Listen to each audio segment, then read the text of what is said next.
تھکا ہارا باپ جب گھر پہنچا تو اس کا کمسن بیٹا اس کے انتظار میں دروازے پر بیٹھا تھا۔ بیٹھتے ہی بیٹے نے کہا، ابو میں آپ سے ایک سوال پوچھ سکتا ہوں؟ باپ بولا، ہاں بیٹا کیوں نہیں، پوچھو۔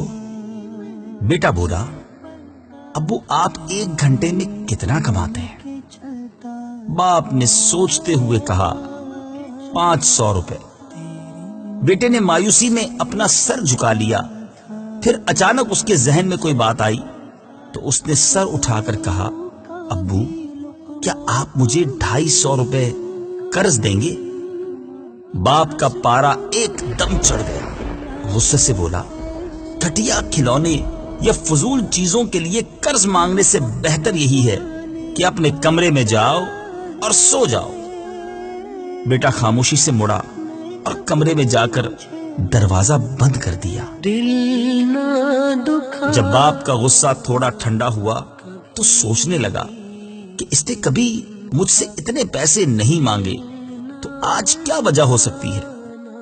یہ سوچتے ہوئے وہ بیٹے کے پاس گیا اور بولا، دراصل آج میں نے بہت تھکا دینے والا دن گزارا ہے، اس لیے ضبط نہ کر سکا اور تم پر غصہ ہو گیا، یہ لو 250 روپے۔ بیٹے نے خوش ہو کر پیسے پکڑے، کچھ پیسے اپنی جیب سے نکالے اور دونوں ملا کر گننے لگا۔ یہ دیکھ کر باپ نے کہا، جب تمہارے پاس پہلے ہی اتنے پیسے ہیں تو مزید پیسے کی ضرورت کیوں پڑ گئی؟ بیٹے نے اب کمال کا جواب دیا، دراصل میرے پیسے کم پڑ رہے تھے، لیکن اب میرے پاس پورے 500 روپے ہو گئے ہیں۔ اور پیسے باپ کی طرف بڑھاتے ہوئے بولا، ابو میں آپ سے آپ کا 1 گھنٹا خریدنا چاہتا ہوں، پلیز مہربانی کیجیے۔ کل آپ 1 گھنٹا پہلے آ جائیے گا تاکہ میں آپ کے ساتھ کھانا کھا سکوں۔